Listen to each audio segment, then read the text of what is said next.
Hello, everyone, and welcome to the future of space. I'm your host, Daniel Fox. Our guest today is Barbara Belvisi. Barbara is the founder and CEO of Interstellar Lab, with its mission to design and build bioregenerative villages on Earth and beyond. She's the youngest woman founder of a venture capital fund in Europe and was considered by Forbes as the future of VC. She is among the top 100 Forbes List Women to follow in Europe and was in the top 10 women to watch in tech in France in 2018. Barbara, welcome to the future of space. Thank you, Daniel. I'm very, very happy to be here with you today. Well, I can't wait to delve deeper into all the amazing work that you're doing right now with Interstellar Lab. But before we get there, could you share with us your three words that for you capture the essence of space? Um, Dream, hope, and life. So, was space always a dream for you, even when you were younger, or you kind of stumbled into it at some point? I know I was a very, very nerdy kid. Well, I was very passionate about space and passionate about the planet. So I was collecting all the NASA patches. Well, I'm French, and so we do have of course a space agency, but it's not as popular as NASA. And so when it comes to space, when you're a child, you're like, well, NASA was super cool. And so I was collecting all the patches and I had like so many books about the solar system, about space exploration, a lot of sci-fi books as well, like the Asimov, and so that was really, really, really into space and how we can become a multi-planetary species. But yeah, it was I'm the I was the black sheep in the family, thinking of all those topics, and no one was really concerned about it. So, were there many dinners where suddenly you would express your interest or whatever you'd read, during the day, and your parents would be like, "Here we go again, Barbara with her dreams of going to space." Yes, yes, exactly. And mom remember that, but I don't very well. But apparently one night I stayed up super late, like until 2 a.m., and I did a huge board with a lot of like collage of like planets and everything to teach my former colleagues, students, pupils at school about the solar system. And so I just like did it by myself all night long and arrived at school and was explaining to them. And so I was I was really really funny. She didn't take a picture, so for prosperity. Oh, she kept the board. Yeah. Excellent. Barbara, obviously we know, we read in the media and we see it in the news. There's an economic story of going to space for that pushes a lot of companies. There's a science story of going to space. There's a technology story of going to space. But beyond all those, what do you think is the human story of going to space? I think it's actually not about human. I think we humans, our role here it's to protect life that is on this planet, and the drive for space exploration. I mean, this is a belief, an intuition, you know. But what I feel is that the drive of humans going to space is more a drive that is coming from nature, like an instinct of survival, because nature knows it will at a certain point disappear from the surface of the earth because the sun will, will blow.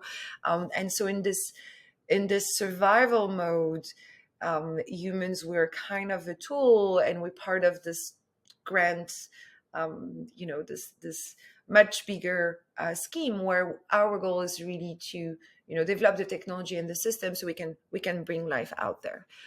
And so that, I think, this is where the humans are part of this mission, which is much bigger than us. But It's if we really look at the core of it, life has been growing in complexity for billions of years.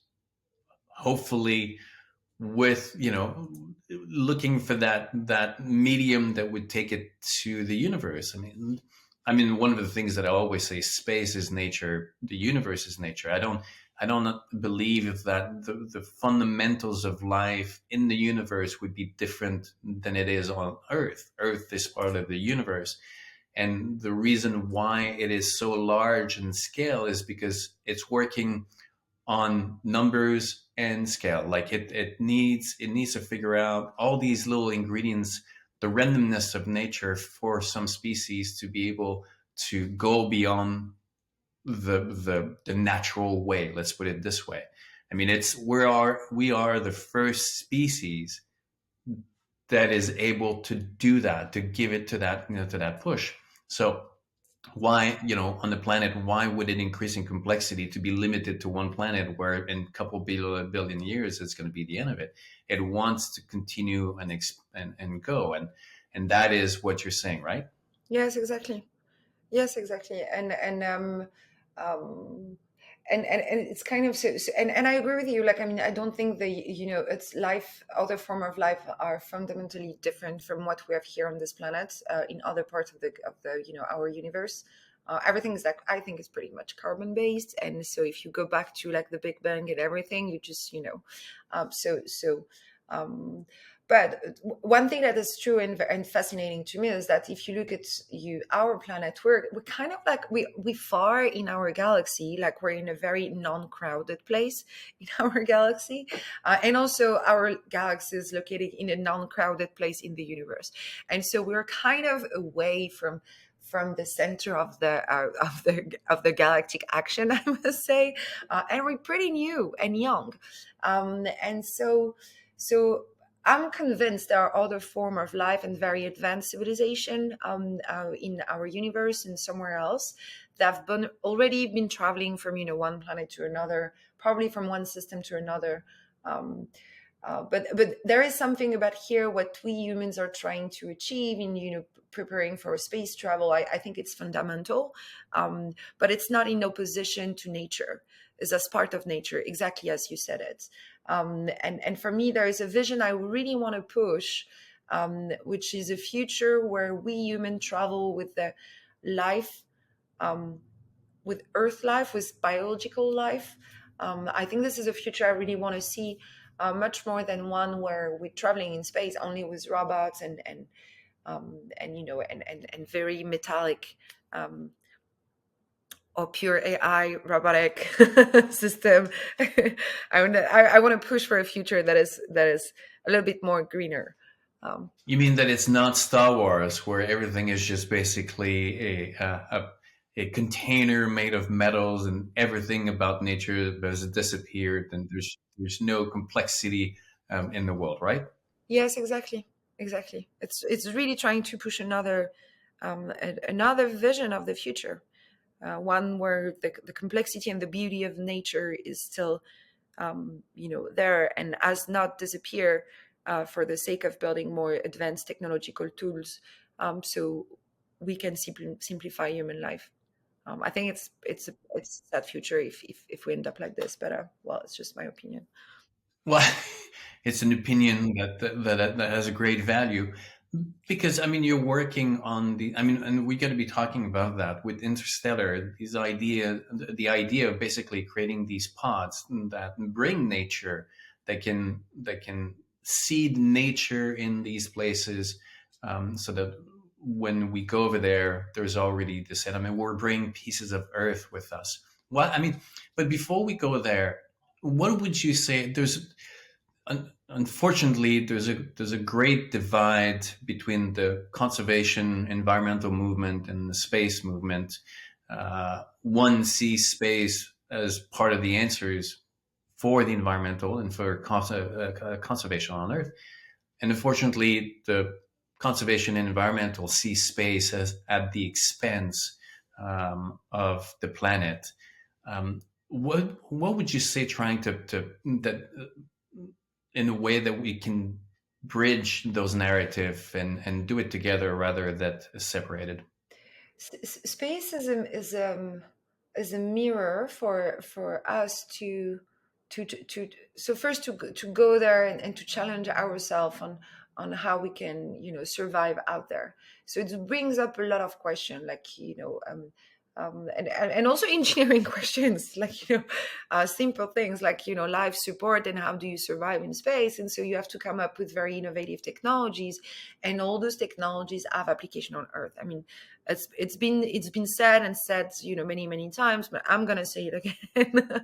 The spin-off of the systems and what was engineered for space travel and application on Earth is just like tremendously important. And so whether it's in medical, it's in food production, it's in it's the internet, is like, so it's kind of a nonsense to trying to be like, oh, space is bad because it's doing bad stuff on Earth.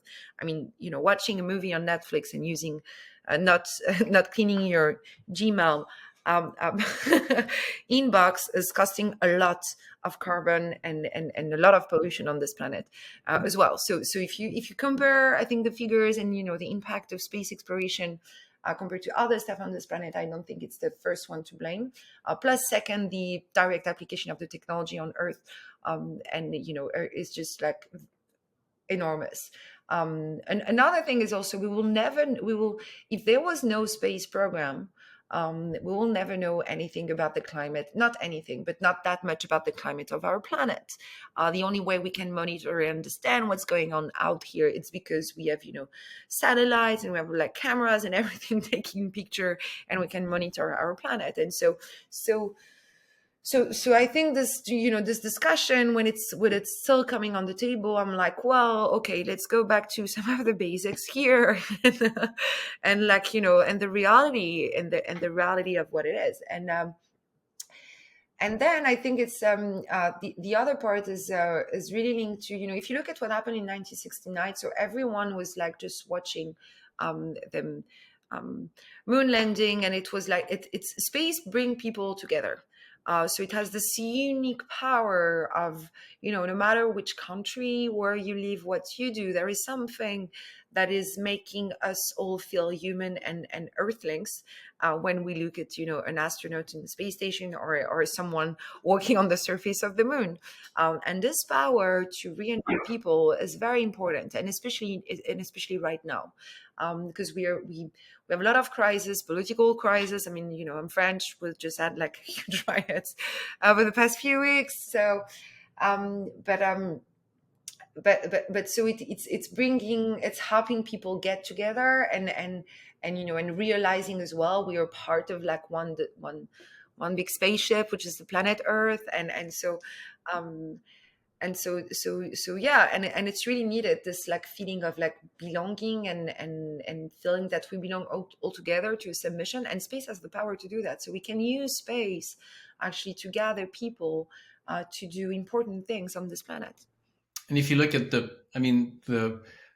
process of life on Earth, or even within the humans, or even within families, leaving the nest is always part. There's always some individuals, when the children leave the family home, is not at the expense of the parents. Obviously, it's to elevate the wealth of the family.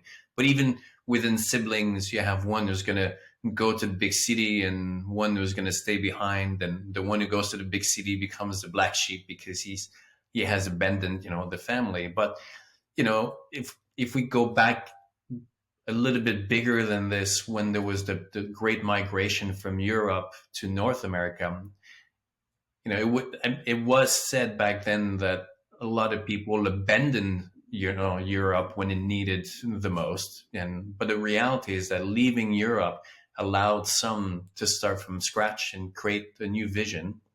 And that new vision was North America, and ultimately it elevated the entire world. And space is going to be doing that same thing for some who find themselves not represented, or they don't see, they want a fresh start. Space will be that new opportunity, the new land of opportunity.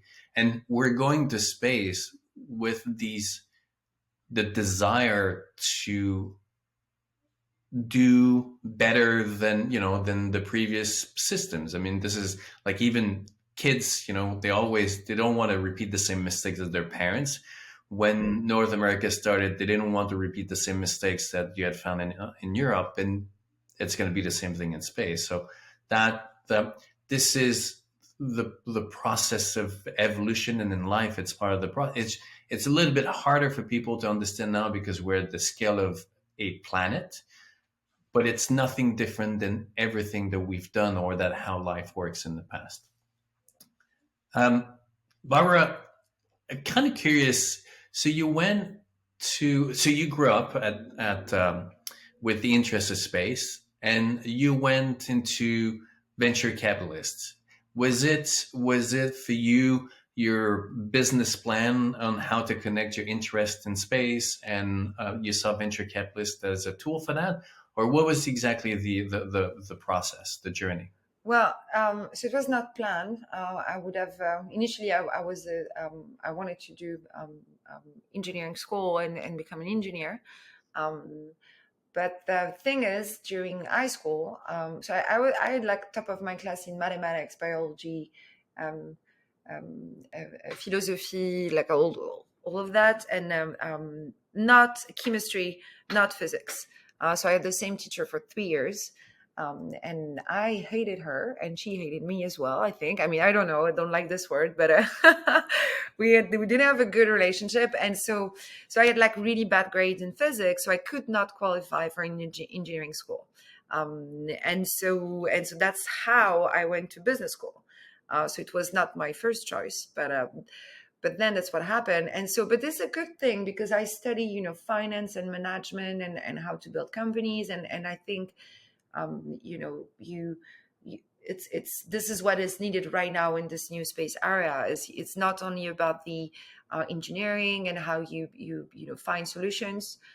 It's also how do you build sustainable business model, because space is hard, and especially right now with this new space area, we're going towards this lunar economy, and this is happening, but it's taking some time.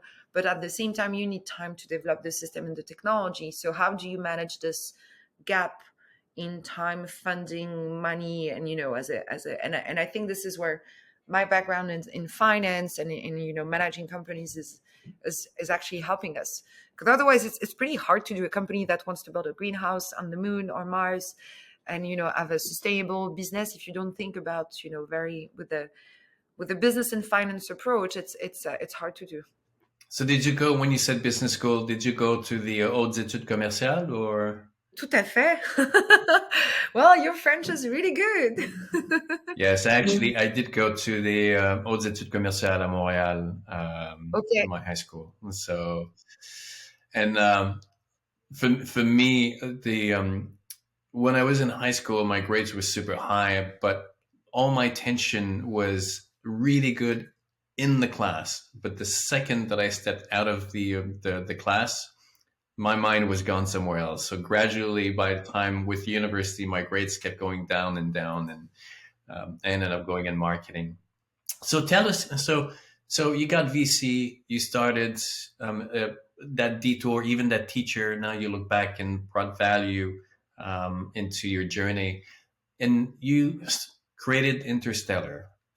How did that come about? And tell us more about that technology and what you and your company are trying to achieve. Sure.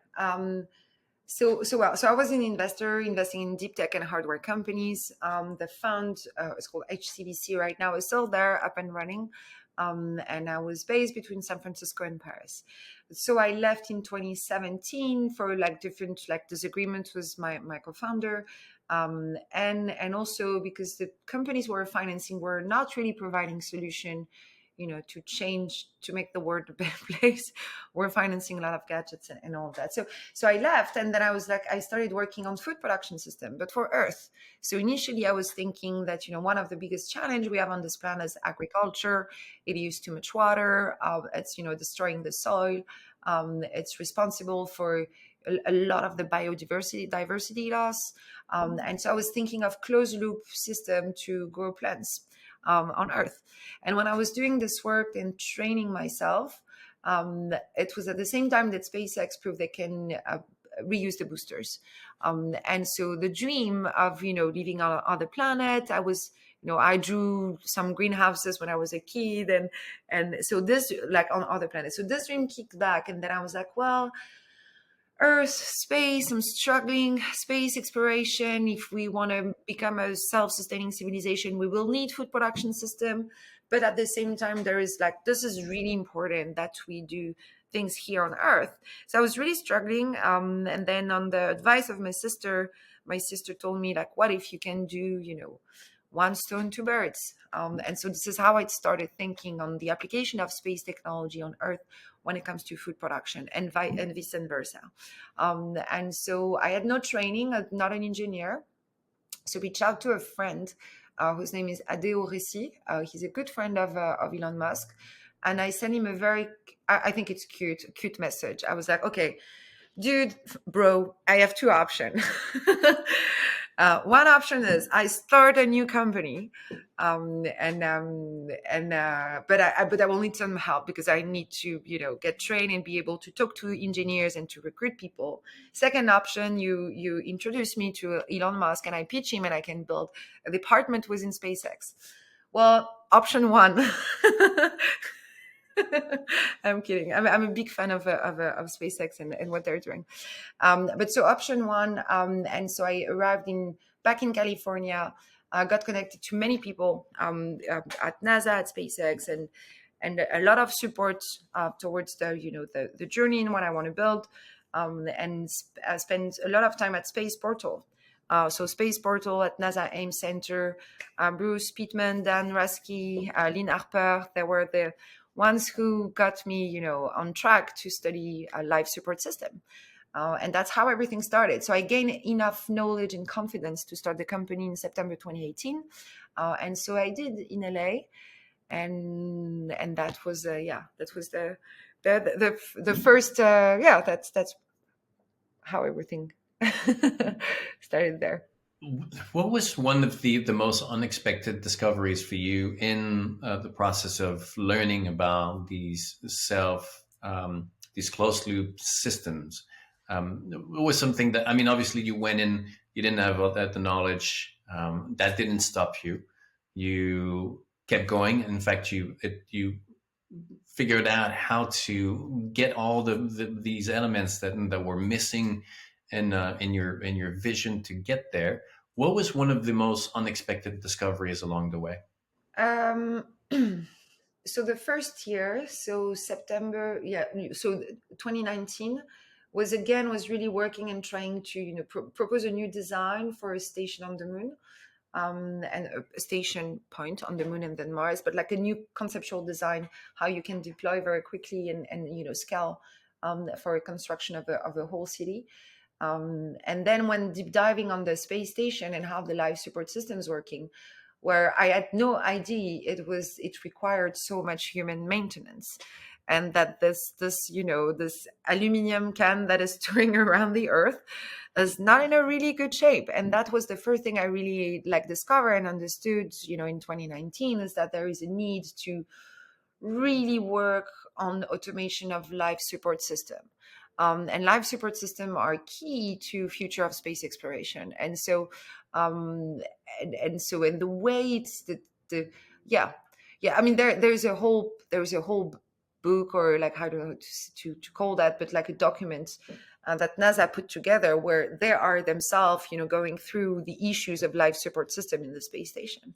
And so I thought everything was very well done, and I discovered it was not, and it was very, very manual, very artisanal, not automated, and so it means there is room for for improvement and for innovation, and so that's what's pushed me towards working on life support system and regenerative life support system that don't require all the time resupply.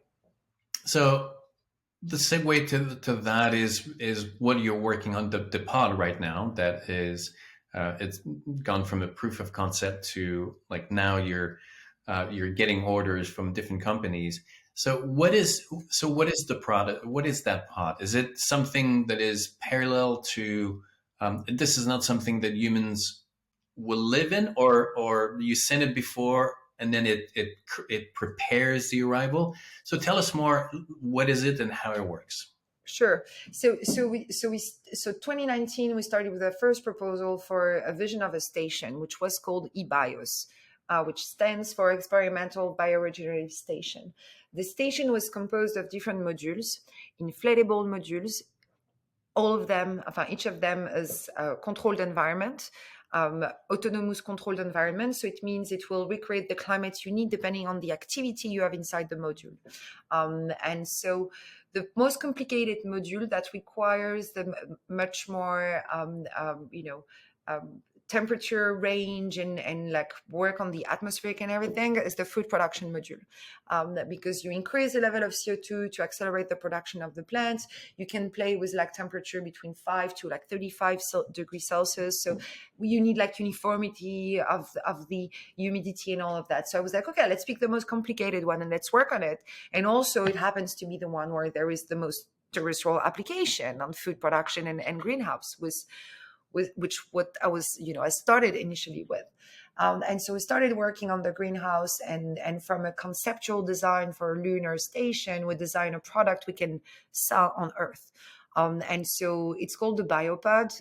So it's a biofarm. It's a high precision farming solution. It's a new generation of indoor farm, where it's not a building. We don't require any foundation. So within a few days, we can deploy the BioPod next to our customers' facilities.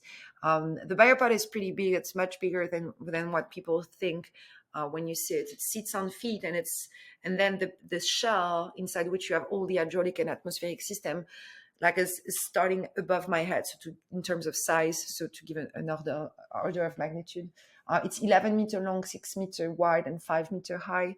And so we install the BioPod. BioPod will inflate itself. You fill up the tank of water. You have to power it, so you power it to the grid. And then it recreates by itself the climate. And so it knows what climate to recreate depending on the plants you're growing inside. So at the lab, we have 25,000 facility next to Paris. We've been testing different plants and we've been building those programs.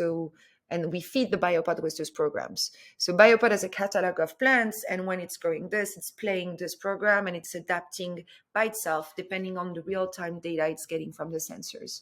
And so we've been focusing on rare plants, expensive plants. And so we don't do leafy greens, we don't do herbs. We can, but it's a super advanced tool, so it's more interesting to grow expensive stuff inside. So we do high margin products, low volume, and our main customers are natural ingredients company. So you have the largest cosmetic company in the world that is one of our customer, and we'll announce it very soon. And we made them buy BioPods, which I think is it's a game changer in the industry. So it's moving from a lunar concept to a terrestrial product, to a product our customers buying because we're solving like so many of their problems. And it's designed for Earth. Like the version we have right now is not designed for space application. It will not serve, like the water system is designed for Earth gravity. The membrane, it's a 2-layer inflated membrane, but it's like 2 layers not enough for protection against solar radiation in space. So it's probably going to be like a 4 layers membrane with water and air that we will do for the moon. So it's really an Earth product. And then we will make a space product, but sustainable business model. You got to make a revenue and provide solution for the planet. This is what we're doing. And how do you find the balance? Because nature doesn't always follow what we want it to follow. Like I always love to hear these stories when, like, even in Vancouver, the Stanley Park or Central Park, like when people want nature in a natural way and then they realize that it goes totally the other way, like you need to create boundaries or you need to direct nature. So how do you find this balance of having these systems where you have to let it do what it needs to do, but also in the direction that you want it to go? How do you figure that out, that middle point? Um, alors, there is it's a very good question. There is nature is hard to control. It doesn't like to be controlled.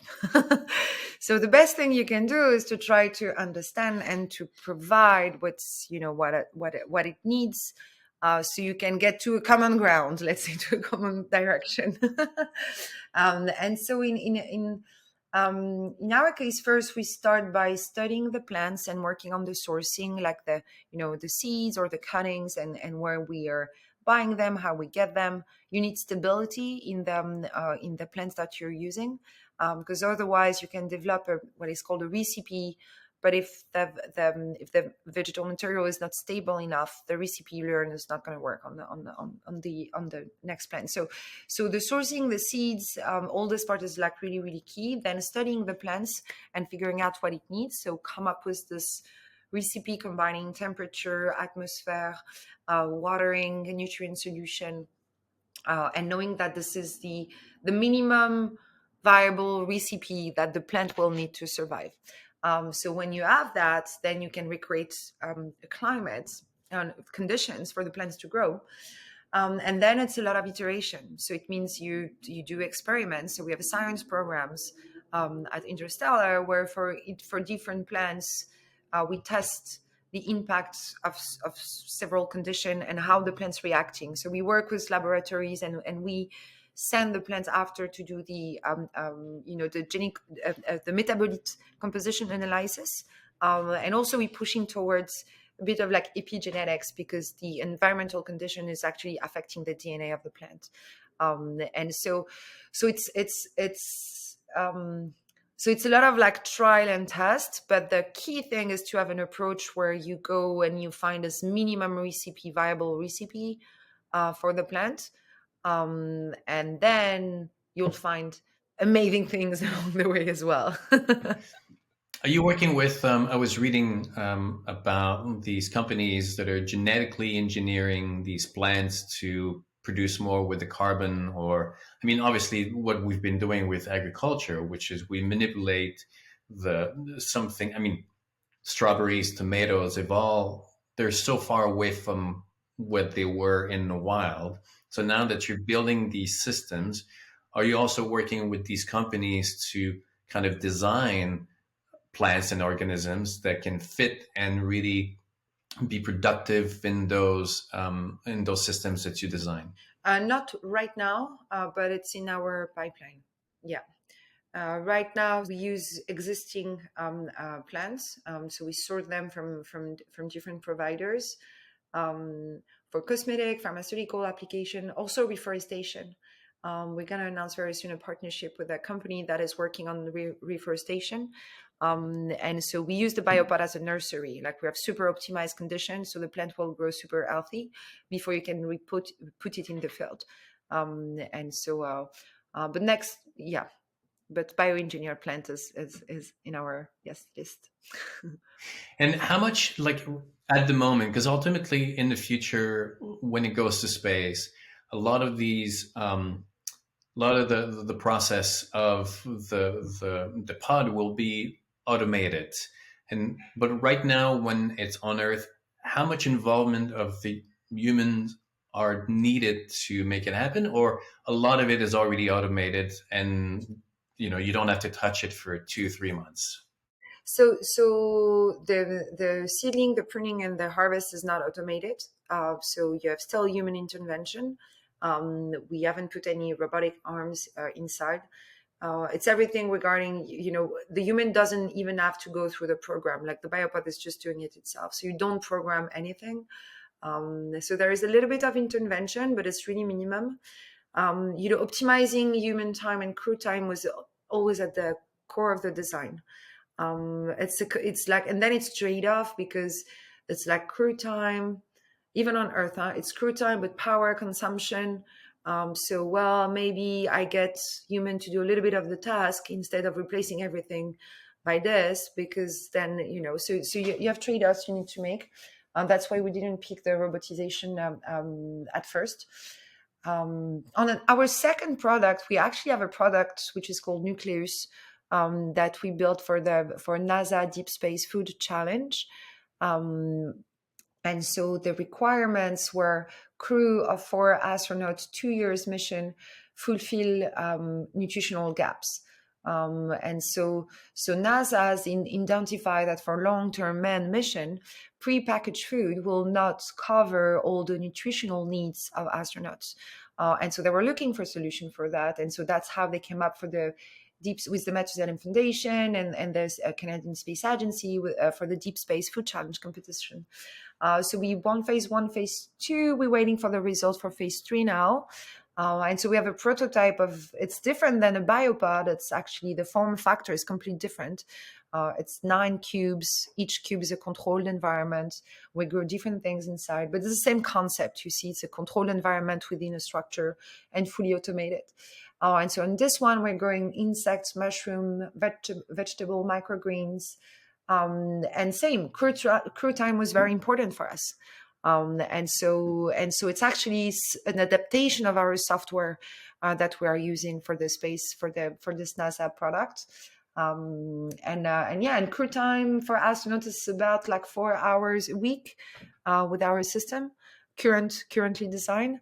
Will be much better in the future, but 4 hours, I think it's pretty good a week for astronauts compared to what they have right now. Nice. Now, in the movie The Martian, Matt Damon survives by using human waste for fertilizer. I assume that it is an element of the equation that you cannot dismiss, and you have to figure out how to use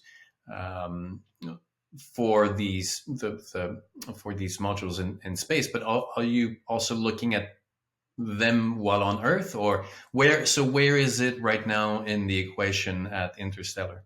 Sure. So right now we're not looking at human waste. We're focusing on the inedible part of the plant. And so that's the concept of the food production system we submitted to NASA Deep Space Food Challenge, is actually reusing the inedible part of the plant and giving it to insects that will destroy it and turn it into some kind of form of a substrate. And we also use the unedible part to grow mushroom on top of that. So we're getting like one step at a time towards closing the loop. And reusing the waste.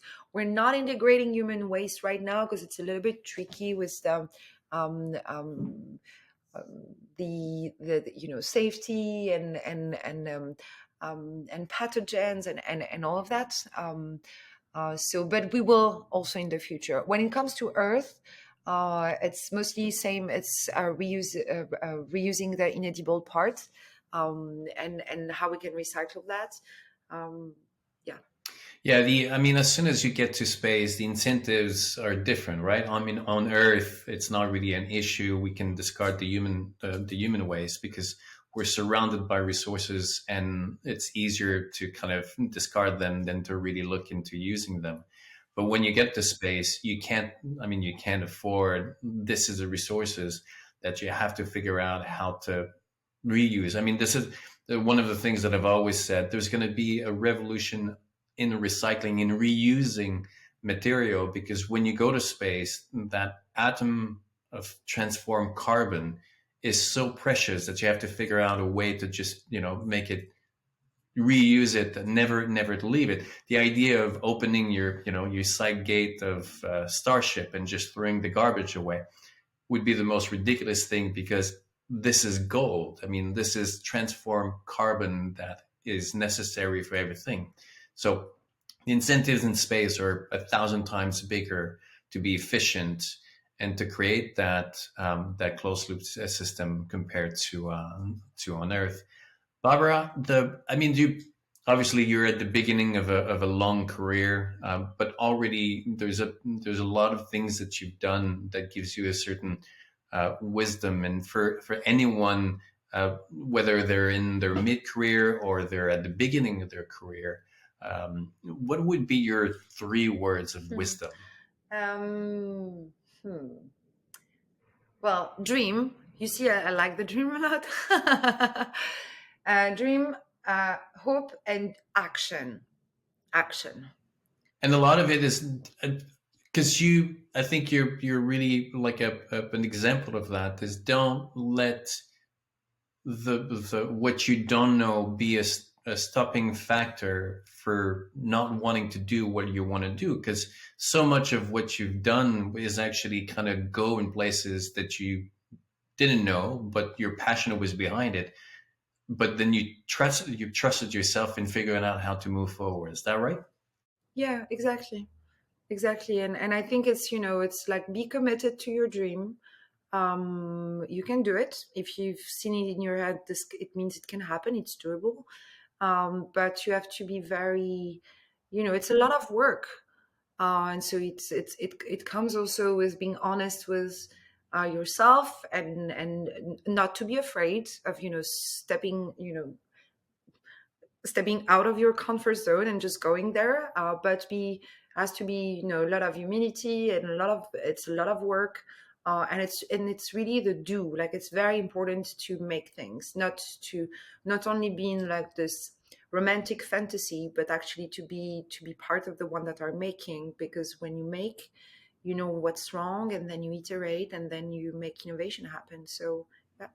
I mean, that's how discoveries get made. The unfortunate reality is that failure mistakes are part of the equations. You cannot get an innovation without making a series of mistakes along the way. And it's not that you wake up wanting to do mistakes. The path to an innovation and the path to a mistake is exactly the same. The only difference is the hindsight that gives you the capacity to say, well, that didn't work, but the process was the same. And so when we look, we understand that these steps when it comes to technology or science, but the reality, it's like that for everything. It's like that for personal development. It's like that for culture, for society.